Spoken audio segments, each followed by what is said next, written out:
Well, hello.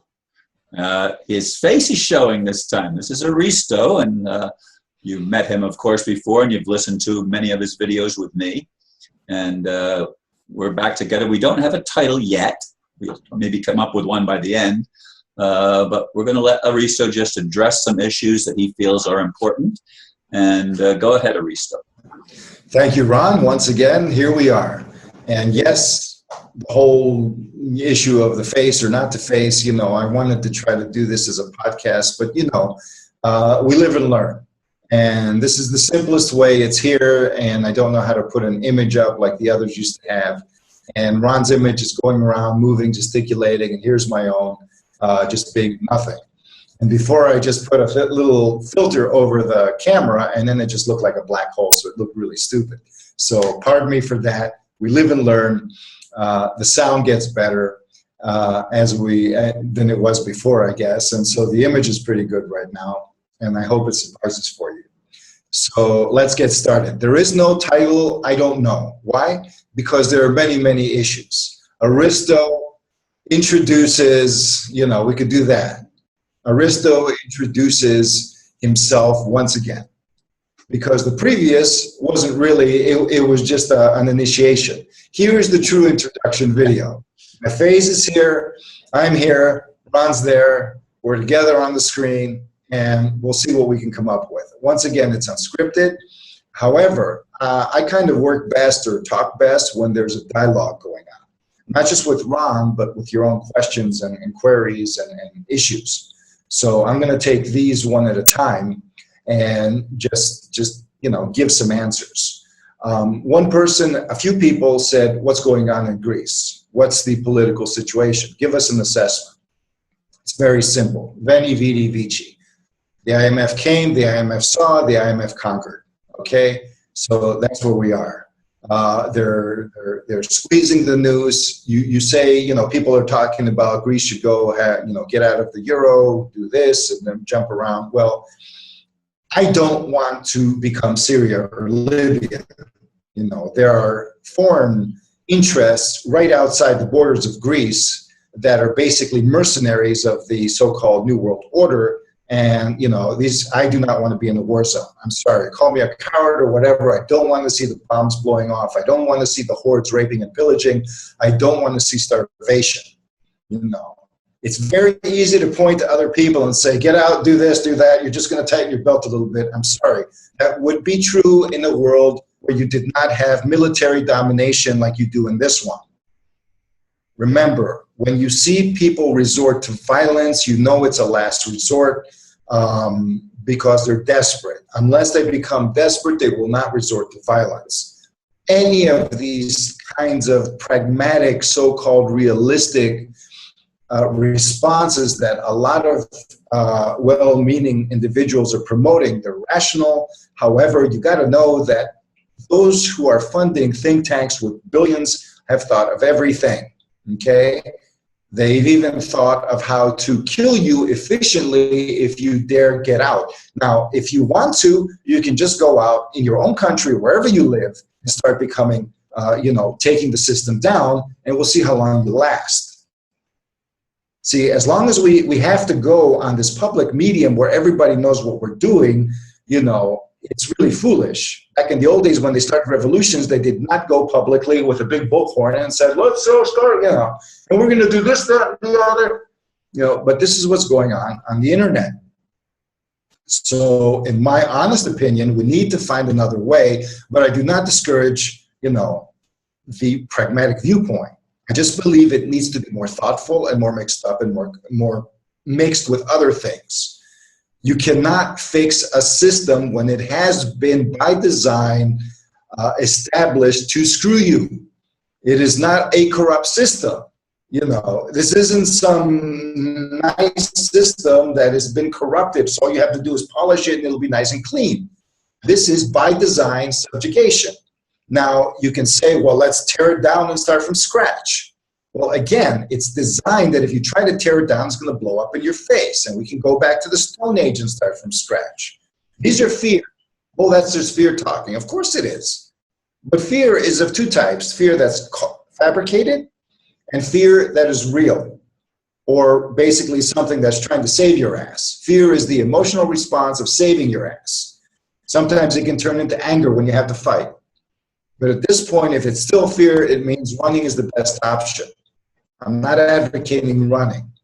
I am advocating dealing with false fear first so you don't freeze in place if you have to do something. Most people right now don't realize that they are under mind control. So if you go out and do something, your mind control will be triggered to screw you. They don't even have to, don't even have to do anything. I'm back onto that track. But I did say that, look, to demand from the Greek people right now, for example, Greece is inundated by refugees that nobody else wants to take. So this little tiny country of 8 million people now has 15 million people or something, I don't know. And they're constantly coming in, and nobody's saying anything to Turkey. It's just blah, blah. It's all by design. They're all coming in. And so what they're doing is they're putting them in camps. They want to turn Greece into a concentration camp country and lock these refugees up to test them to see how they're going to do so, while the ones that do pass through are the operatives. They're the trained mercenaries. They're the ones that are there to blow shit up in Europe, so Europeans are going to beg for their constitutions to be flushed down the toilet and to cause mayhem. Now, we ask a question that anybody who's reasonable would ask: what do we do? I'm sorry. That is not the question to ask. The question to ask is, how am I being screwed so I can't do anything? First, I have to pull out the proverbial, shall we say, enraping emblems or phallic, protrusions that are assaulting me from the establishment. I have to pull them out my mind, my heart, my energy body, if you will. I have to be able to stand up and know I can dance around all of this. Because the one thing is true, think tanks are still run by psychopaths, and psychopaths are cripples. They're not evolved beings. They don't have empathy. And the ones who work for them are not really psychopaths. They are sociopaths. Because if you submit to a psychopath, you are not a healthy person. If you are attacked by a psychopath, you will be sociopathic. It's a defense mechanism. Your emotions will flip out. You will start becoming irrational while you're thinking you're rational. You will have crazy ideas and point fingers at people who are more rational than you, but just you will experience the chaos that we see on the internet every day and in our lives. And in order to avoid stress, you will want to paint the world in black and white. It's simpler that way. Keep it simple, Keep it simple, stupid. See? Notice that simple, that stupid word, the S word, because this is what they're doing to us. If we are so fanatical, and I am too, I get a headache when things get overcomplicated. But if we are so fanatical and blame others that it's getting too complicated, it's like, well, no, your brain cells are just being reduced in size. That's when shit gets complicated. Before, it may not have been so complicated. Oh, now I'm just learning more. Are you sure you're really learning more? Because I see a lot of things in the past, where people were saying, look, man, that's just smoke and mirrors. You're just being conned. You're just doing this. The manipulation is nothing new. Right. And they even say that the technologies they have today have been around are 30 years in the future. So 30 years ago, they can do things that we admit can be done today. They could probably do a lot more now. Of course.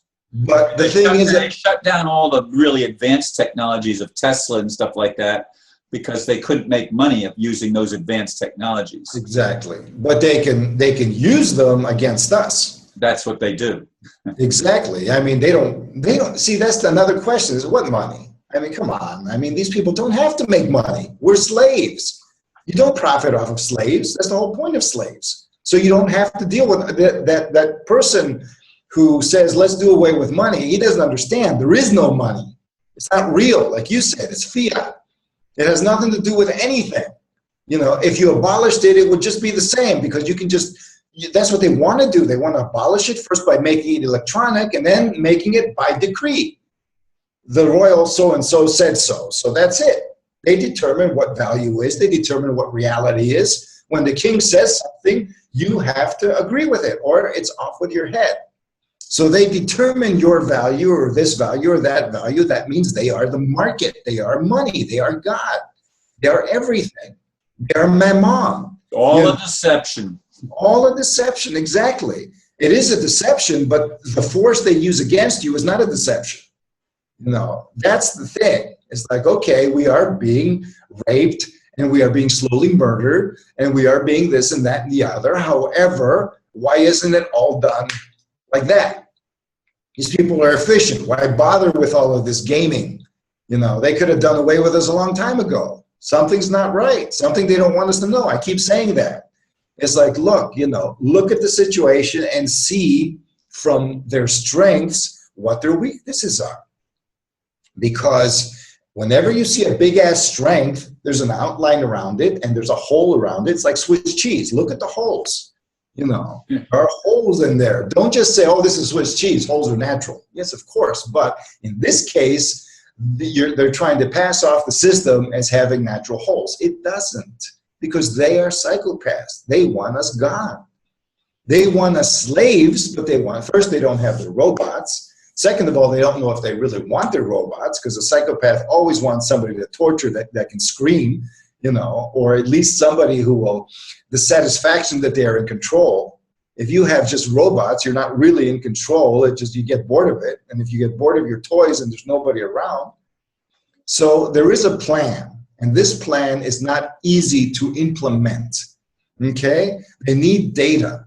They need us to tell them, because they can't figure it out, because they are psychopaths. And sociopaths are also cripples.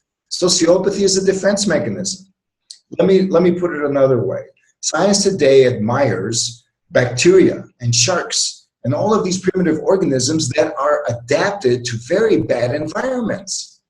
And they downplay the miracle of higher organisms that can create good environments, that can preserve good environments, because those environments are more meaningful. Otherwise, we would just still be bacteria. Why are we like this? We are weaker because we don't like bad environments. We don't like toxicity. Why are they bad? Because they're too simple. They don't let us complexify. They don't let us harmonize. They don't let us have more options. This is the purpose of creation and why we're going through all this crap. Basically, unity, let's take it metaphysically, God, whatever, does not have many options when it's just one thing. You have much more options when you're many things. So then these ideas of perfection and imperfection, they're artificial. They have been conditioned into us. You know, what is perfection? That's the psychopath not being satisfied with anything and always trying to make it, tweak it, do it, because they have no heart. Perfection is simply being yourself, really yourself, unhindered. Then it's a process. And it's always open-ended, because you don't want to end it and that's it. Let's stop it and freeze frame it because it's perfect. Ask yourselves, people, how many things in my life have been socially engineered as reality? What is the matrix? What are my values? How many things in my values are really engineered into me? How many are they real?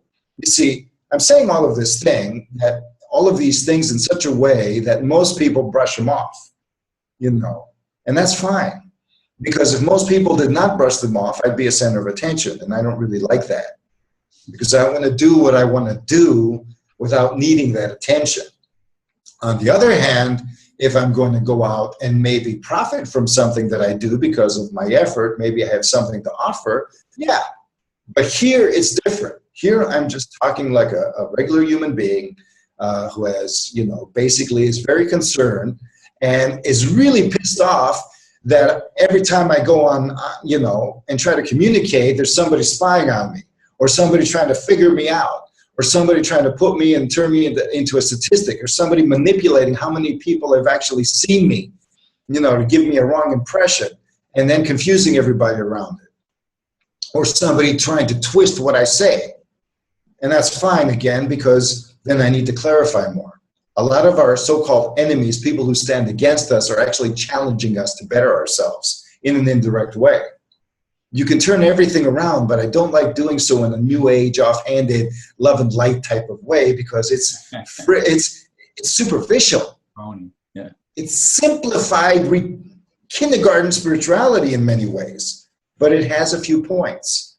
You know, it has a few points, and going to the other side of becoming a cynical realist is basically proven to be crap. A crappy life is meaningless. Becoming an escapist idealist is also going to lead you down a path that you really don't want to go to, because it takes away your freedom.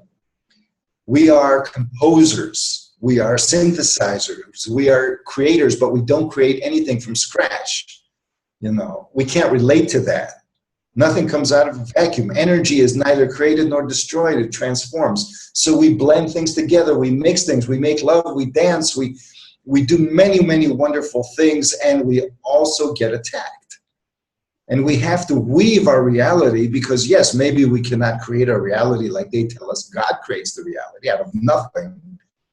And from something with no continuity. I mean, poof, paradise. You know, what is that? Do we even know what paradise is, besides some generalized conceptions that are floating around in our heads? If our heart is wounded, how can you possibly relate to paradise? You're wounded. You're living in a hell state. You can't relate to it. You have to be able to resonate otherwise. So how do you change that? You reweave yourself bit by bit. You change in ways you can, and that makes space. And so this is what I advocate. I don't advocate New Age frivolity. I advocate using your enemies, you know, because again, oh, they're not really enemies. No, probably not. But sometimes the Sanskrit word for enemy is an enemy. It's basically somebody trying to screw you, okay? I guess it's in Egyptian is like that too. I forget, there was another word that was like that. But basically it means somebody trying to screw me. That's who my enemy is. It's not like some religious good and evil, you know, devil, God type thing. So it is an objective fact that somebody's trying to screw us. We know that, okay? So I'll call these my enemies. So use that in order to figure out what you need to be stronger, because we're all connected. Even the psychopaths are connected with us. Unfortunately. Well, unfortunately, but at the same time, psychopathy is simply a regular human being with a certain ability to connect with others, taken away or cauterized or eliminated. But that doesn't mean we can't connect with them. We're just never going to get a response. So the thing is, what we need to do is understand what the psychopaths, like many New Agers, do say. What are they trying to tell us? Well, they're trying to tell us that life is crap, that we need to leave, because if we don't leave, they're going to have to leave, because they can't live with any sense of meaning around them unless they play God or are in control, because they don't really have a soul. There is no meaning. And the only type of experience they have that is emotional is a primal survival instinct that they want to rise up. They want to tell us, to let us tell them that they're alive by torturing us. The louder we scream in fear and rage, the more they get a sense of, oh, this guy's really alive. But if any other way, they can't know. That's why they feed on these emotions of fear, because only fear is loud enough that they can relate to it, because deep down in their very soul that has been taken away. And just think about it. You even yourself said, these people are known to torture their children. Yeah. So you're a little baby and you're being tortured in a way that's scientifically designed to break apart your mind into psychotic fragmentation. Imagine. So we have no choice. I mean, these people are going to kill us, and they're going to not stop until they do. And they're not just going to kill us. If you believe in reincarnation, you do not want to come back to what they're planning, because they're going to make sure you come back. They're relentless. They're going to make sure spirituality becomes a sance. Until they can make God a slave, they will not rest. And they that's why I've said, if it's not going to get fixed, I want to be blotted out and no longer exist. Sorry, they're going to make sure that that's not an option. You see, they're not giving up. We're talking about a drive that we only wish we had, because it's a drive that eliminates everything else. They want existence to hate itself so much that nothing, just like you, will ever exist, but there's a part of them that wants to survive. So it's not that easy. They're in such conflict. They have the extreme of wanting to live and wanting to die in continuous merger. And the only way that they're not going to go into hell is to make sure everybody else keeps a steady stream of going into hell. Perpetual suffering on the cusp of life and death. That's what they want. And they don't admit it. This is worse than any demon, whatever. In fact, you know, they came up with all of that. It's our worst nightmares, and not even the proverbial so-called God is immune, because if you're God, what you want to do is experience the complete antithesis of yourself. Until you experience the complete contradiction of what you represent, you cannot understand what you are. You can't be everything. Is God everything? Then God is the worst as well as the best. You know, so we have to take all of these things into account, because the worst is only the worst when it's in the wrong place. You see, if you take all of this hell shit and separate it and say, okay, where's the part that doesn't want to exist? Take that, let it go, and it goes. And it never existed in the first place. It's just negation. Take the part that wants to exist, let it go to where it wants to be. Don't keep them together. They do not want to be together. This is manifestation. Only in manifestation can we clarify this. When everything is one, it's a different story, because existence is here and non-existence is here, and they are always made separate. But as soon as you try to create multiplicity, you have to mix the zeros and the ones, the binary code. If you just put the zero here and say, okay, the wholeness of unity in the great sphere of being is zero, and one are the everything that doesn't really, you know, is gone, the little slashes, you know. Arrows. Arrows, negation, basically anything, you know, as long as it doesn't merge with the zero, it doesn't experience anything, it's gone, it's the background, it's the contrast. Light is only as bright as the dark behind it. It's like that. But if you want to create manifestation, you need zeros and ones to mix together. Not to become a half zero and a half one, or a little one penetrating a zero and screwing it. That's what these people are. So when you have a binary code, let's put it this way. This is a metaphor. This isn't, you know. And you have 0, 0, 0, 1, 0, 1, 0, what. All of this becomes a song of creation. And that's right, because the zeros and the ones are kept separate, but there's no distance between them. They're just blending into a song, a flow. And it becomes manifestation, and can be loving, because the ones don't care. They don't exist. They're just there as the spaces between the zeros. But the zeros are distinct personalities. They're distinct wholenesses. But they can create a chain of wholenesses when you have spaces between them that become a form. That's also holographic. All is within everyone. I know I'm kind of going above heads and stuff like that with this, but it's actually, if you really, really think about the metaphor, and it is a metaphor, meaning that you cannot possibly describe the truth, there's too much to it, you know, then consider what happens if you take a one, grab it in your hand, a one, a slash, a line, a one-dimensional, not even a one-dimensional, but like a slash in the fabric of existence. You tear it. And this tear, you open it up just a little bit, and what's there is nothing. Negation, you know, the void.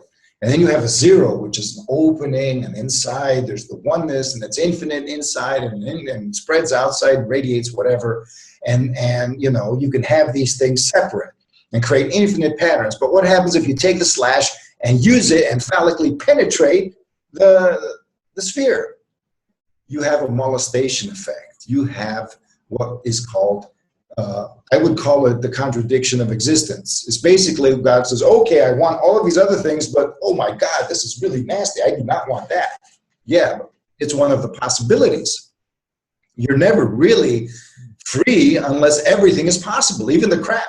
The crap has to be possible, otherwise, you know, you're basically limited. If the crap is possible, then all the best is even more possible. And choice means probability. Probability means what is more likely. So we need to deal with the crap. That's the way it is. That's how we enjoy the fullness of creation. This is a period. It starts here and it ends here. We don't know when it's going to end. But the point is that we're not going to give up. And the point is that I believe human beings have been created to resolve this. And hope is not something given to us from the outside. We are the hope. As the cliche goes, we are the ones we've been waiting for. Now, this is marginalized. It's vilified. It's gaslighted, you know. Yeah, it's something a lunatic would say. You're not changing anything with what you're saying. I'm not supposed to. I'm not meant to. I don't want to, you know. What I want to do is give people an alternative to giving up, any alternative. And the fact is, if you put your mind to it, you can interpret it in terms of how your reality is. Believe me, if somebody is going out of their way to convince you that you're screwed, then you are not screwed. Because if you were really screwed, they wouldn't have to say anything. It'd be obvious. That's a good point. But look at your life. People have gone out of their way to screw you. You weren't screwed before. You have been screwed. And relentlessly. And some people have told you, stop doing videos, stop doing this, stop doing that. You know, everything will be fine if you don't. And yet you have done what you needed to do because you have, in a way you knew, part of you knew, that if you stopped, you would be compromising yourself. You would feel that you were limiting, you wouldn't be able to live with yourself, in my honest opinion. So you would go ahead and do it. You know, or anybody says, stop going to these people who are going to rip you off. No, you need to understand the difference between, you know, somebody who is truly honest and well-meaning and somebody who's just being nice to you so they can screw you later. You know, even if that means part of you is going to be lost along the way, but because you've been true to yourself, you can reclaim that part again. Eventually. Or you've lost that part in order to claim something else that part wouldn't allow you because it was too nice. Maybe you got to get mean a little bit with yourself, with people, bust some bubbles or whatever. I'm, you know, concerned about the people who judge you because, you know, they know you're honest and everybody makes mistakes and claim that you have convinced other people to throw their money away because you didn't listen to them. So they are infallible, of course. And if we all listen to them, well, what's going to happen? You know, I don't know. Because what I do know is that everybody's an adult here and that we can't blame what somebody says, just like we can't blame the mind control. We can't blame the advertisement on TV telling us to go buy the stupid product. You know, yes, you can blame the gun at your head and your fear, but then you start diplomatically figuring a way through that. Because again, if somebody wanted you dead, you'd be dead. You know, you are being useful to them, but that's beside the point. They are useful to you because they teach you what you need to know to be able to overcome something that goes beyond humanity, beyond extraterrestrials, beyond anything. It's at the very fabric of existence itself. It's been around forever. If you really look at sages and systems and shamans, and you know, there's been talk and this, but it's all metaphoric and mythical. And remember, the victors write the script. They write history. So whatever's been going on, we don't even know the half of it. And the crap that's on the internet today is unlikely to be the true version. But even in the dirtiest of lies, there's always some truth in there. I'm keeping an eye on the time too this time, so just so you know. I'm watching. I was going to say 30 minutes. So my message has always been, just as a human being, for people to take heart, to not give up, because there's going to be crises, you know. But these crises, you got to figure out what is breaking me down. It's the physical stuff, yes, and the health stuff, and all of this is breaking me down. But where can I actually do something against what's breaking me down? Right here. This is the first place of operation, and this is what they're attacking the most. They're not coming to kill us like in some ancient old-style dictatorship. The problem is here and here. This supports this. And of course, if you're into Qigong and all of that, you know, and esoteric stuff, your abdominal, your gut supports the rest. And that's why they're destroying our food. They're putting antibiotics in our meat. They're giving us all of these things, these artificial sugars, you know, the aspartame, the isomalts, all of these things are designed to destroy your gut flora. You know, it is by design to keep you from keeping it together. So we need to learn to keep it together. That, in my opinion, is the priority, because we do have some time. let's see, the UN came up with a charter saying we're going to be a one world government by 2030. You know, so and of course they're going to, you know, do a lot of things. The world's coming to an end, blah, blah, blah, and this and that. They do have their plans, but nothing's written in stone. You see, the more we can keep it together without forcing, even if we have it fall apart a few times, because keeping it together does not mean being statically rigid. It's like that idea of perfection. Fall apart if you need to, but be able to bring yourself back together. And if you do it enough times, you may actually not worry about falling apart at all. You know, and then you'll be much stronger than you were. I don't know if any of this made sense. It's been a while since I actually, you know, tried to talk like this in any consistent manner for any length of time. So my time is pretty much up, and I'll stop it here. I just wanted to give people something to think about. You know, you can title it like this: Aristo, Aristo provides some food for thought. You know, food for thought from Aristo. Just put my name in it, so maybe people can know, look, people, it's me this time here. This is a video with me and Ron. We're together here, you know, just like we were before. And Ron's been through the ringer, you know, and whatever anybody else may think about him, you know, the guy comes back and he's not giving up. And he's still as honest as he was. It's live and learn. All of us are live and learn. Come on. You know, he didn't fucking assault anybody. He just expressed an opinion, and it may have been wrong. Just because you're nice doesn't mean you're right all the time. You know, stop looking for saviors. Yeah, that's it. I mean, come on. Stop blaming somebody for being wrong. Even when they don't admit it or whatever, it doesn't matter. You know.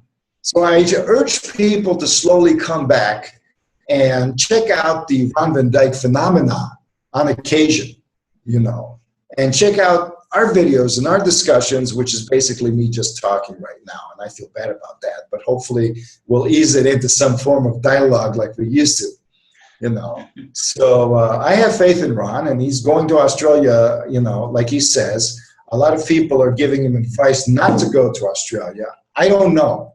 I just don't give advice on these things. It's like, look, man, this is a personal decision. Because what we need to do is learn how to give ourselves advice. You know, to follow our inner self, our real, even if we make mistakes along the way. We're living in a damn system that's designed to make us pay for mistakes in a way that's unjust, just like they make us pay our taxes and everything else in ways that are unjust. Karma is a bitch, and it's not meant to be that way. Karma is simply, you know, feedback of trial and error.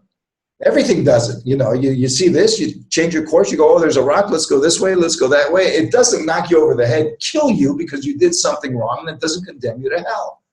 That's psychopathic conditioning. Yeah. Most of us have no clue, myself included, just how much of what we take for granted as reality is psychopathic conditioning. But at least we've come to call it, to give it a name. We call it the Matrix, which has nothing to do with the goddess or the womb or anything true. It's just a fabrication. And hopefully we can learn to unravel it together. Thank you so much for your patience and listening to my insane ramble today. And thank you, Ron, for having me once again. Thank you, Aristo, and namaste. Namaste, Ron.